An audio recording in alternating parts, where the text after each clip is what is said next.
Hello friends, JavaScript सीखने की series में आज मैं आपको सिखाने वाला हूँ एरेज के बारे में। लेकिन इससे पहले अगर आपने सीरीज़ के जो प्रीवियस वीडियो उन्हें नहीं देखा है तो उस पर मैंने ये वाली प्लेलिस्ट बना दी है। इस प्लेलिस्ट का लिंक मैं आपको इस वीडियो के डिस्क्रिप्शन बॉक्स में दे दूंगा। तो इसमें आपको प्रीवियस सभी वीडियोज़ मिल जाएंगे। तो एक बार आप इन सभी वीडियोज़ को जरूर देख लेना ताकि आपको कोई भी कन्फ्यूज़न नहीं रहे। तो चलिए आप शुरू करते हैं। मैं हूँ अभिषेक और आप देख रहे हैं माइक्रो सॉल्यूशन। तो फ्रेंड्स, वीडियो में आगे बढ़ने से पहले अगर आप चाहें तो इस वीडियो को एक लाइक कर सकते हैं ताकि मुझे आगे भी वीडियोज़ बनाने के लिए मोटिवेशन मिलता रहे। तो अब हम बात करते हैं एरेज की। तो देखो, एरेज का यूज़ करके आप क्या कर सकते हैं, एक सिंगल वेरिएबल के अंदर एक ही टाइम पर बहुत सारी वैल्यूज़ को स्टोर कर सकते हैं। यहाँ पर मैंने सिंटेक्स दिया हुआ है। आप चाहें तो कॉन्स्ट का यूज़ करके भी एरे बना सकते हैं। लेट की जगह कॉन्स्ट यूज़ कर सकते हैं या वर यूज़ कर सकते हैं। मैंने यहाँ पर लेट का यूज़ करा है। अगर हम एग्जाम्पल की बात करें तो यहाँ पर सबसे पहले लिखेंगे हम लेट। उसके बाद हम यहाँ पर एरे का नाम कुछ भी रख सकते हैं, जैसे मान लो मैं स्टूडेंट्स रख लेता हूँ। इसके बाद आपको इक्वल लगाना है और यहाँ पर आप स्क्वायर ब्रैकेट के अंदर जितने भी आइटम्स, जिसे आप वैल्यूज़ भी कह सकते हैं, जितने भी आइटम्स वैल्यूज़ आप इस स्टूडेंट्स के अंदर स्टोर करना चाहते हैं, इस नाम के अंदर स्टोर करना चाहते हैं, वो आपको यहाँ पर लिखना है। एग्जाम्पल के लिए मैं यहाँ पर ABC ले लेता हूँ। तो आप यहाँ पर नाम तो कुछ भी स्टोर कर सकते हैं, ठीक है। ऐसे कोमा लगा लगा के आप कितने भी नाम इसके अंदर स्टोर कर सकते हैं। फिर स्क्वायर ब्रैकेट क्लोज हो जाएगा और यहाँ पर सेमीकोलन से इस एरे का सिंटेक्स कंप्लीट कर दिया जाएगा।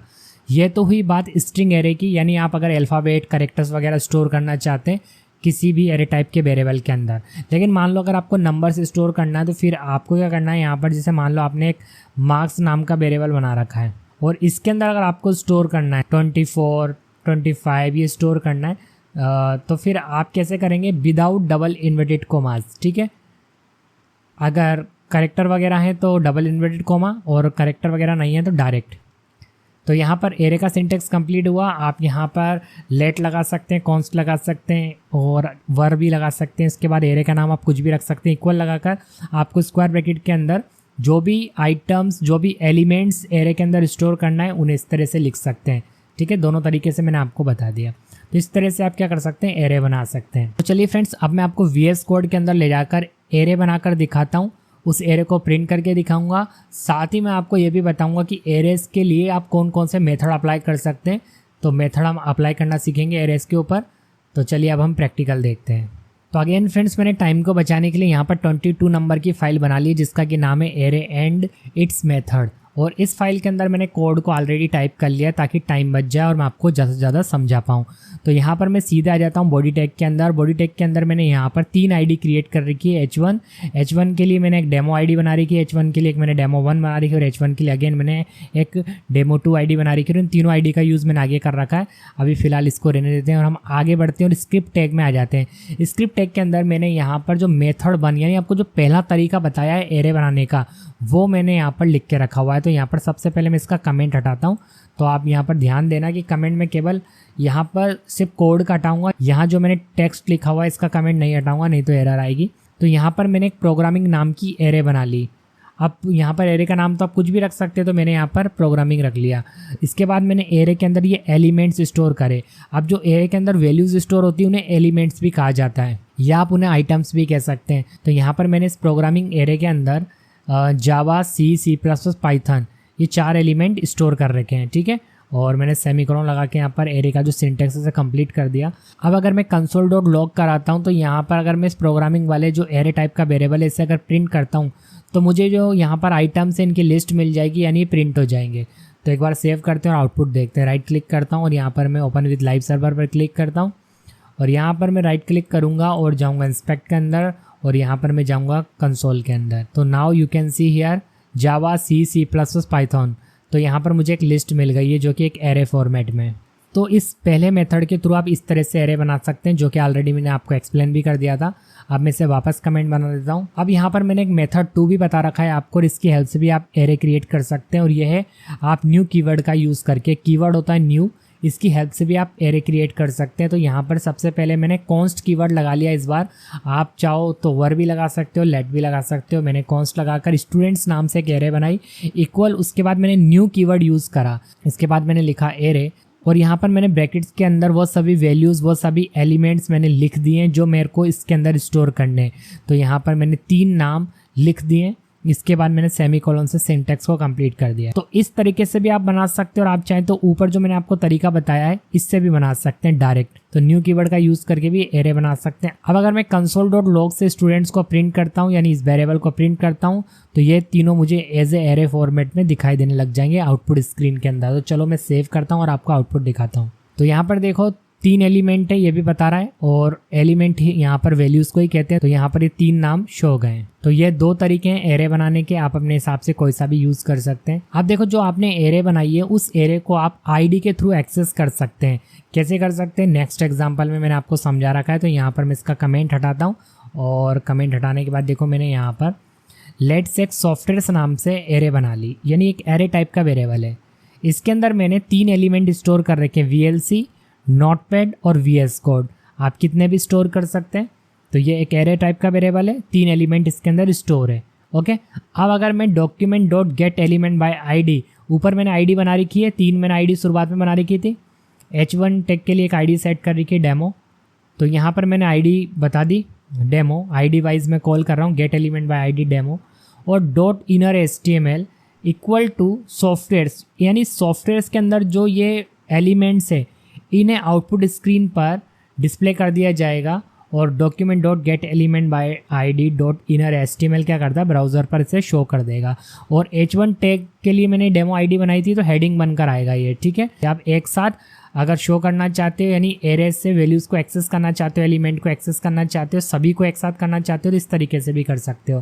तो एक तरीका ये है।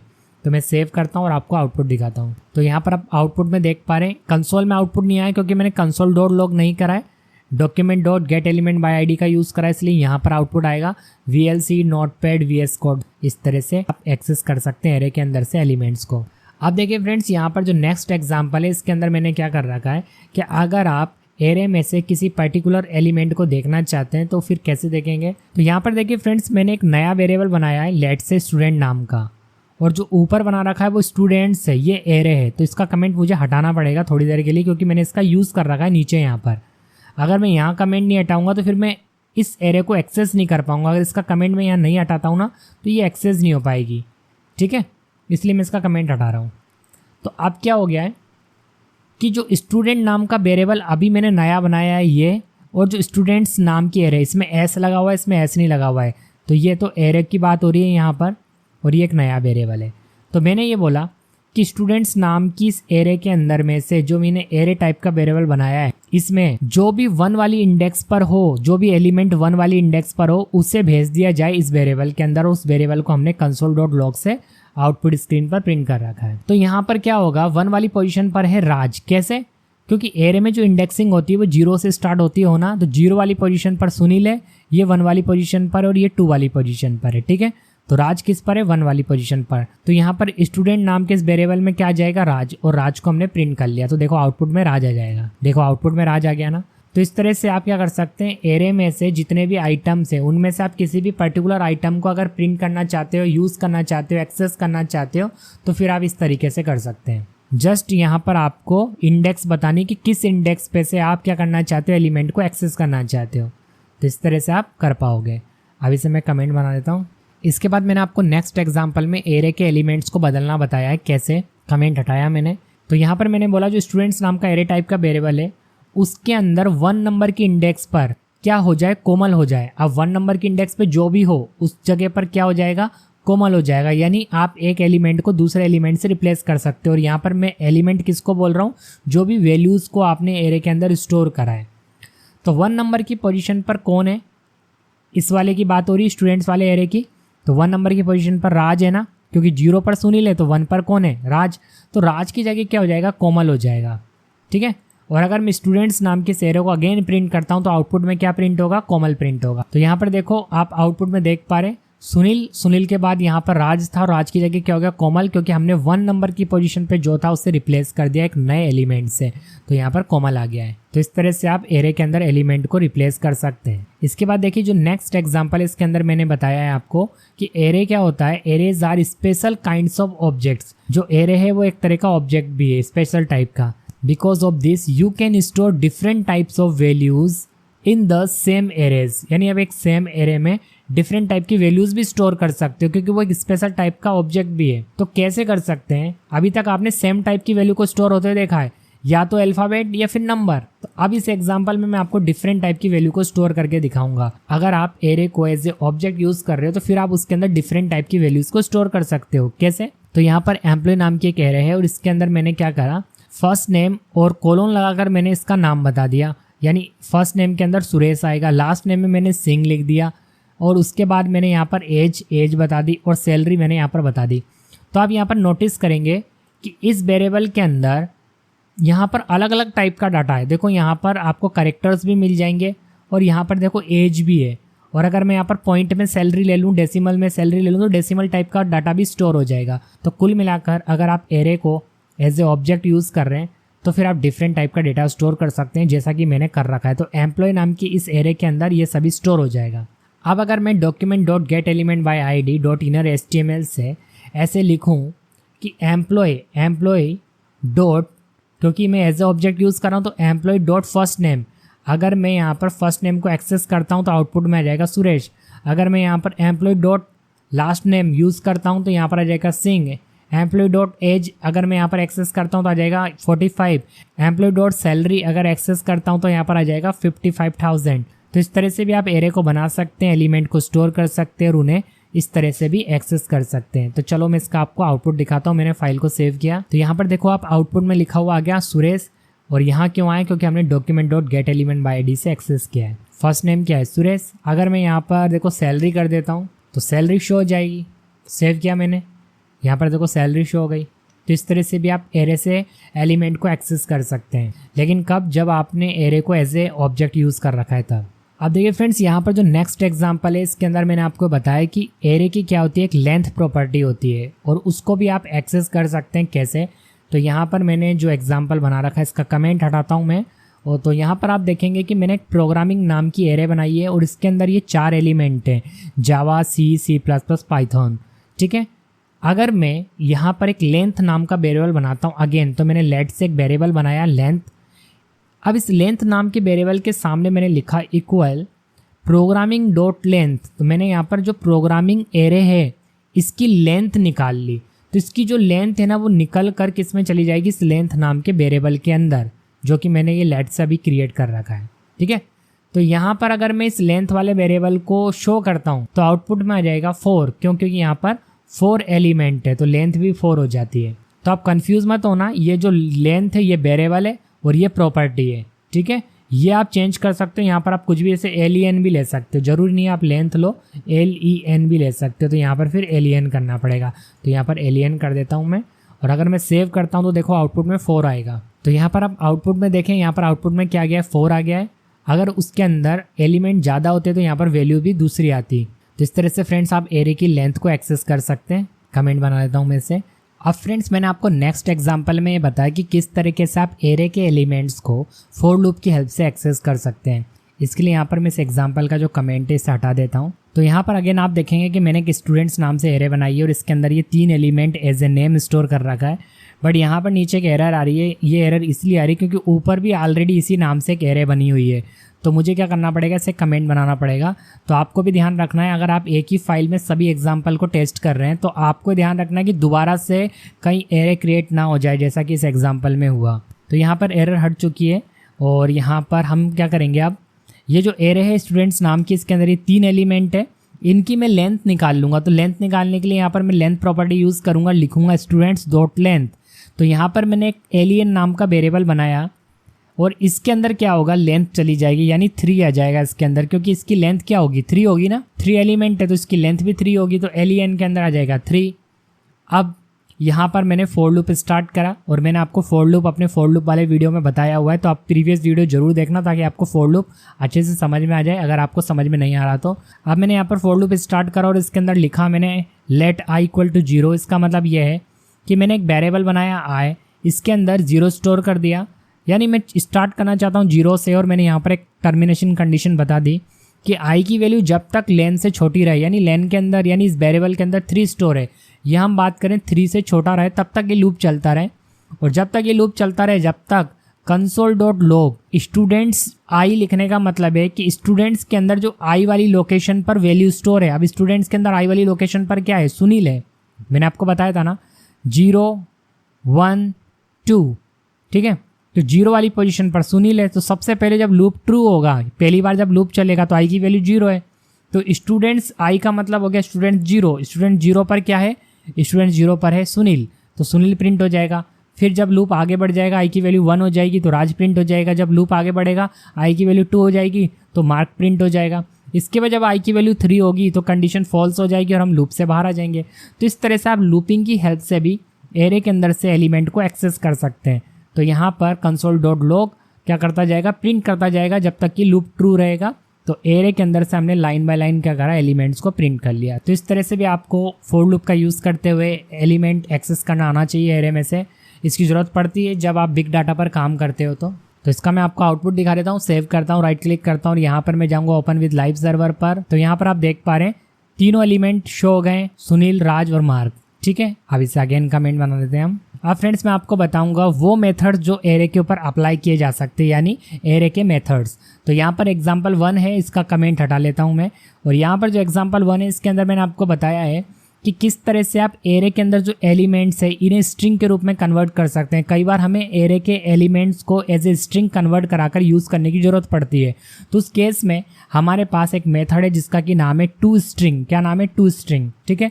इस मेथड की हेल्प से आप एरे के एलिमेंट्स को एज ए स्ट्रिंग कन्वर्ट कर सकते हैं और उन्हें आप प्रिंट वगैरह कर सकते हैं या किसी भी काम में यूज़ में ले सकते हैं। तो यहाँ पर इस एग्जांपल में मैंने अगेन स्टूडेंट्स नाम से एक एरे बना ली है। इसके अंदर ये 3 एलिमेंट स्टोर कर लिए हैं, सुनील, राज और मार्क। अब मैं इन तीनों एलिमेंट्स को स्ट्रिंग में कन्वर्ट करूंगा। तो इसके लिए मैंने अगेन एक नया वेरिएबल बनाया जिसका कि नाम रख लिया मैंने माई स्ट्रिंग। और यहाँ पर मैंने बोला कि स्टूडेंट्स डॉट टू स्ट्रिंग, यानी यहाँ पर इस लाइन में बोला गया है कि जो टू स्ट्रिंग मेथड है ये मेथड इन तीनों एलिमेंट्स को जो कि स्टूडेंट्स एरे के हैं इन्हें स्ट्रिंग में बदलकर किस में स्टोर कर देगा, माई स्ट्रिंग के अंदर। अब मैं अगर यहाँ पर इसके नीचे माई स्ट्रिंग को प्रिंट कर लेता हूँ कंसोल पर, तो आउटपुट में ये तीनों एक साथ प्रिंट हो जाएंगे। तो देखो कर लेते हैं हम, यहाँ पर लिखते हैं कंसोल डॉट लॉग और यहाँ पर हम वेरिएबल का नाम ले लेंगे माई स्ट्रिंग, क्योंकि अब डाटा किस में आ चुका है, माई स्ट्रिंग में आ चुका है। और अगर मैं इसे प्रिंट करता हूँ और इसका आउटपुट आपको दिखाता हूँ तो तीनों एक साथ दिखेंगे, सुनील, राज और मार्क। तो देखो तीनों एक साथ आ गए, अब ये एक स्ट्रिंग बन गई। तो अगेन मैं इसे कमेंट बना देता हूँ। इसके बाद जो नेक्स्ट मेथड है वो है हमारा ज्वाइन मेथड। और ज्वाइन मेथड की हेल्प से आप क्या कर सकते हैं, जब आप स्ट्रिंग में कन्वर्ट कर रहे हैं उस समय आप कोई भी सिंबल बीच में लगा सकते हैं। कैसे, अभी मैं आपको समझाऊंगा तो आपको अच्छे से समझ में आ जाएगा। तो यहाँ से मैं इसका कमेंट हटा देता हूँ। अब देखो अभी जो हमने यहाँ से स्ट्रिंग बनाई थी टू स्ट्रिंग से कन्वर्ट करके, तो इसके बीच में कोई स्पेस नहीं आ रहा था। यहाँ पर देखो आउटपुट में कोमा आ रहा है। आप चाहो तो यहाँ पर कोई सिंबल यूज़ कर सकते हो इन कोमा की जगह। स्ट्रिंग बनाते समय ज्वाइन से भी स्ट्रिंग में ही कन्वर्ट होता है। तो यहाँ पर अगेन मैंने जो एरे बनाई है स्टूडेंट्स ही बनाई है और यहाँ पर वही एलिमेंट है सुनील, राज और मार्क। अब मैंने क्या करा, यहाँ पर माई स्ट्रिंग नाम का जो वेरिएबल बनाया है इसके सामने स्टूडेंट्स डॉट ज्वाइन यानी ज्वाइन मेथड का यूज़ करा है। अभी ज्वाइन मेथड क्या करेगा, यहाँ पर मैंने सिंबल के रूप में बता दिया कि इसको क्या करना है, इन तीनों को स्ट्रिंग में बदलते समय इनके बीच में ये सिंबल ज्वाइन करवाना है। स्टूडेंट्स नाम के एरे के अंदर ये तीनों एलिमेंट है, इनके बीच में ये अंडरस्कोर साइन आ जाएगा और ये ऐसा होकर किस में स्टोर हो जाएगा, माई स्ट्रिंग नाम के इस वेरिएबल में।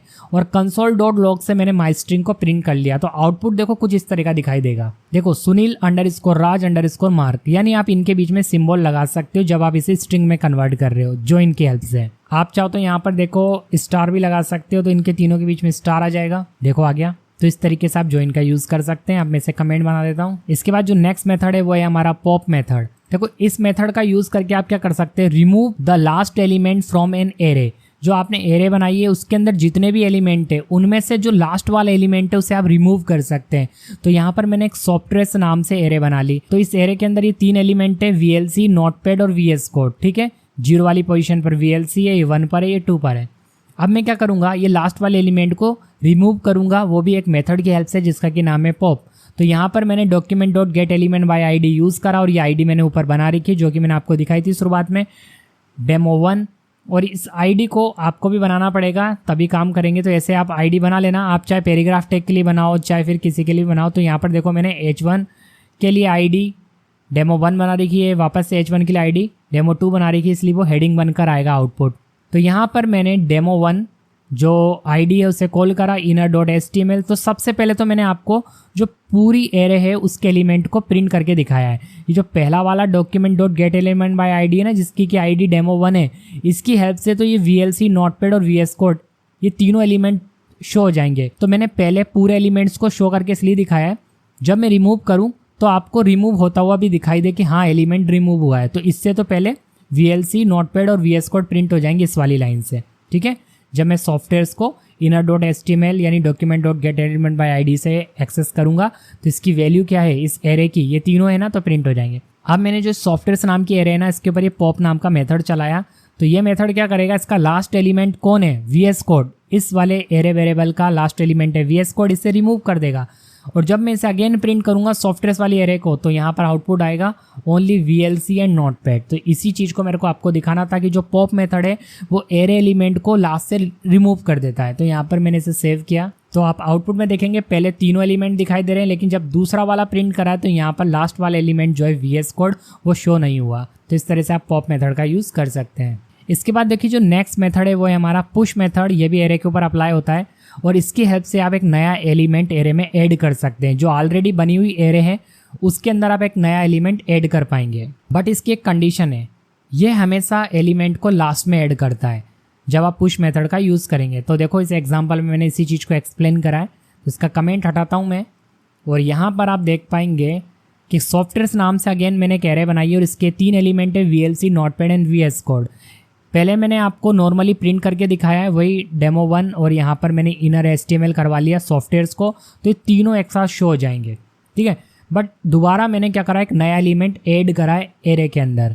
तो मैंने कैसे किया है, यहाँ पर जो सॉफ्टवेयर से एरे का नाम बताया, उसका डॉट ऑपरेटर लगाया, उसके बाद मैंने पुश मेथड यहाँ पर कॉल करा, और यहाँ पर मैंने डबल इन्वर्टेड कॉमा में जो नया एलिमेंट मुझे ऐड करना है एरे के अंदर वो मैंने यहाँ पर लिख दिया, ठीक है।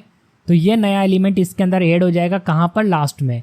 तो जब मैं दोबारा से इसको inner.html यानी document.getElementById से inner.html कराऊंगा और सॉफ्टवेयर्स को प्रिंट करके देखूंगा यानी इस एरे को एक्सेस करूंगा, तो लास्ट में मुझे फोटोशॉप भी दिखाई देगा। तो चलो आउटपुट दिखाता हूं मैं आपको। तो यहाँ पर आप देख पा रहे हैं कि जब शुरुआत में हमारे पास आउटपुट आया तो इसके अंदर कोई नया एलिमेंट नहीं है, लेकिन जब हमने पुश मेथड का यूज़ करा है तो उसके बाद यहाँ पर देखेंगे कि लास्ट में एलिमेंट ऐड हो गया जिसका कि नाम है फोटोशॉप। तो इस तरह से इसका आप यूज़ कर सकते हैं। इसके बाद जो नेक्स्ट मेथड है 5th नंबर का है वो है शिफ्ट मेथड, और इसकी हेल्प से आप क्या कर सकते हैं कि रिमूव कर सकते हैं फर्स्ट एलिमेंट को, और साथ ही क्या करता है जो भी अदर एलिमेंट्स है उन्हें शिफ्ट कर देता है।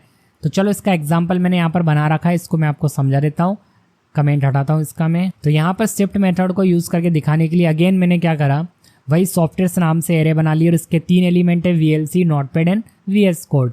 जैसे आप चाहें तो फ्रेंड्स अपनी खुद की एरे बना सकते हैं और यहाँ पर खुद के एलिमेंट्स कोई भी ऐड कर सकते हैं एरे के अंदर, बट मेरे को तो एक एग्जांपल दिखाना था इसलिए मैं बार बार वही यूज़ कर रहा हूँ। तो आप एरे का नाम कुछ भी रखें और यहाँ पर कोई भी एलिमेंट उसके अंदर स्टोर करें, कोई फ़र्क नहीं पड़ेगा। अब मैंने यहाँ पर document.getElementById से शुरुआत में पहले आपको दिखा दिया बिना शिफ्ट करे, यानी जब पहली बार ये लाइन चलेगी document.getElementById demo1 वाली, जिसकी आईडी demo1 है, तो यहाँ पर जो है VLC, notepad and VS code ये एज इट इज शो हो जाएंगे। लेकिन इसके बाद जो ये सॉफ्टवेयर एरे है इसके ऊपर मैंने जो शिफ्ट मेथड है इसको अप्लाई किया, तो होगा ये जो फर्स्ट एलिमेंट है यानी VLC वो रिमूव हो जाएगा और उसके बाद आगे ये क्या हो जाएगा, शिफ्ट हो जाएगा। तो चलो मैं इसका आपको आउटपुट दिखाता हूँ। मैंने इसे सेव किया। तो यहाँ पर आप देखेंगे पहले तो तीनों शो हो रहा है, लेकिन जब शिफ्ट हो चुका है उसके बाद यहाँ पर नोटपैड एंड VS कोड ही रह गया है। अगर फ्रेंड्स आप सोच रहे होंगे कि इन सभी मेथड्स का यूज़, एरे का यूज़ कहाँ करते होंगे, तो मैं आपको बता दूँ ऐसे काफ़ी सारे कॉम्प्लेक्स डाटा होता है जिसके ऊपर इन सब का यूज़ किया जाता है। जब आप कोई प्रोजेक्ट बनाएंगे तो आपको इन सभी की ज़रूरत पड़ेगी, इसलिए आप इसे अच्छे से समझें। इसके बाद देखिए जो नेक्स्ट हमारा मेथड है जो एरे के ऊपर अप्लाई होगा वो है अनशिफ्ट। अब अनशिफ्ट क्या करता है, यहाँ पर कमेंट हटाता हूँ पहले तो मैं। अब देखिए फ्रेंड्स यहाँ पर जो अनशिफ्ट मेथड है ना वो क्या करेगा, एरे के अंदर एक नई एलिमेंट को ऐड करेगा, लेकिन कहाँ पर, शुरुआत में। तो कैसे, यहाँ पर इस एग्जांपल में मैंने अगेन वही सॉफ्टवेयर नाम से एरे बनाई और इसके अंदर ये 3 एलिमेंट है VLC, notepad and VS code. और यहाँ पर मैंने पहले तो सिंपली प्रिंट कर लिया जो demo1 आईडी है उसका यूज़ करा और सॉफ्टवेयर वाली इस एरे को इसके एलिमेंट को मैंने सिंपली एक्सेस कर लिया। तो ये VLC, नोटपैड एंड यहाँ पर VS code as it as print हो जाएंगे। लेकिन उसके बाद मैंने यहाँ पर सॉफ्टवेयर के ऊपर अनशिफ्ट को अप्लाई करा, यानी इस मेथड को अप्लाई करा, और यहाँ पर मैंने 2 एलिमेंट ऐड कर दिए, फोटोशॉप और टेली। तो ये जो दोनों एलिमेंट है ना शुरुआत में एरे के अंदर ऐड हो जाएंगे। और उसके बाद अगर मैं दोबारा से अगर सॉफ्टवेयर को प्रिंट करके देखता हूँ यानी document dot get element by ID demo two, और इस बार अगर मैं सॉफ्टवेयर को दोबारा से प्रिंट कर रहा हूँ तो ये दोनों एलिमेंट भी मुझे इसी एरे के अंदर दिखाई देंगे। तो चलो मैं आपको आउटपुट दिखाता हूँ, आपको समझ में आ जाएगा कि अनशिफ्ट मेथड क्या करता है, नए एलिमेंट को ऐड करता है एरे के अंदर, और वो भी कहाँ पर, शुरुआत में। तो मैंने इसे सेव किया और यहाँ पर आप आउटपुट में देख पा रहे हैं कि जो पुरानी वाली एरे है उसके अंदर ये 3 ही एलिमेंट है, लेकिन नई वाली एरे के अंदर 2 नए एलिमेंट ऐड हो गए, फोटोशॉप और टेली, लेकिन शुरुआत में। तो इस तरह से आप इस मेथड का यूज़ कर सकते हैं। अगेन मैं इसे कमेंट बना देता हूँ और यहाँ पर 7 नंबर के मेथड पे जाता हूँ, और 7 नंबर के मेथड में यहाँ पर मैंने किया है कॉन्केट मेथड का यूज़। नाम से पता लग रहा है इस मेथड को हमने स्ट्रिंग के अंदर भी यूज़ करा था, जब स्ट्रिंग वाला चैप्टर मैंने आपको पढ़ाया था। ये क्या करता था, 2 स्ट्रिंग को आपस में कॉन्केट करता था। उसी तरीके से ये 2 अलग अलग या उससे ज़्यादा एरेज के जो एलिमेंट्स है उन्हें आपस में कॉन्केट करता है। ठीक है, नाम से पता लग रहा है कॉन्केट। यहाँ पर मैंने स्टूडेंट्स नाम से एरे बनाई, इसके एलिमेंट है सुनील, राज एंड मार्क। एक मार्क्स नाम से मैंने एरे बनाई जिसके अंदर मार्क्स स्टोर कर रखे हैं मैंने।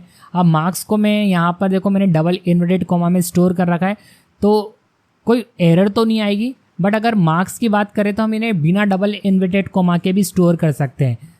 ठीक है, अगर मुझे कैलकुलेशन करनी होगी तब मुझे बिना डबल इन्वर्टेड कॉमा के ही स्टोर करना है, अदरवाइज कैलकुलेशन पॉसिबल नहीं होगी। अगर मैं इन तीनों को ऐड करना चाहता हूँ, ये जो तीनों एलिमेंट्स हैं जो अभी मैंने एज ए नंबर स्टोर करा 300, 400, 350, अगर मैं इन्हें ऐड करना चाहता हूँ, एडिशन करना चाहता हूँ, तो बिना डबल इन्वर्टेड कॉमा के स्टोर करूँगा तभी वो इंटीजर एरे बनेगी। अदरवाइज डबल इन्वर्टेड कॉमा में स्टोर कर दिया तो वो स्ट्रिंग बन जाएगी और स्ट्रिंग के ऊपर कैलकुलेशन अप्लाई नहीं हो पाएगी। ठीक है ना, कैलकुलेशन के लिए आपको ऐसे करना है। तो यहाँ पर 2 एरे है, एक स्टूडेंट्स नाम की एरे जिसके 3 एलिमेंट ये हैं, एक मार्क्स नाम की एरे जिसकी के एलिमेंट क्या है 300, 400, 350। अब मैंने एक डाटा नाम का वेरिएबल बनाया और यहाँ पर मैंने मार्क्स वाली एरे के साथ कॉन्केट मेथड को एक्सेस किया और बोला कि जो स्टूडेंट्स नाम की एरे है उसके एलिमेंट को ऐड कर दिया जाए मार्क्स के साथ। ऐड का मतलब यहाँ पर मैं ऐड वर्ड जो बोल रहा हूँ उसका मतलब है कॉन्केट, जोड़ना, दोनों का आपस में जोड़ दिया जाए, कॉन्केट कर दिया जाए। तो यहाँ पर क्या होगा, इस एरे का डाटा कॉन्केट हो जाएगा इस वाली एरे के साथ। और अगर मैं डेटा को प्रिंट करूं, क्योंकि ये डेटा वाले वेरिएबल के सामने चला है प्रोसेस, तो यहाँ पर ये प्रोसेस कंप्लीट होकर किस में आ जाएगा, डेटा के अंदर। दोनों के डेटा कॉन्केट होकर किस में आ जाएंगे, डेटा वाले इस वेरिएबल के अंदर। और इस वेरिएबल को अगर मैं लॉग करवा लूँ console.log से, तो आउटपुट में आपको ये दोनों एरे के डेटा यानी दोनों एरे के एलिमेंट साथ में दिखाई देंगे। तो चलो सेव करके दिखाता हूँ और अच्छे से समझ में आएगा। तो यहाँ पर आप कंसोल में देखेंगे तो पहले मार्क्स आपको शो हो गए, उसके बाद यहाँ पर नेम्स शो हो गए।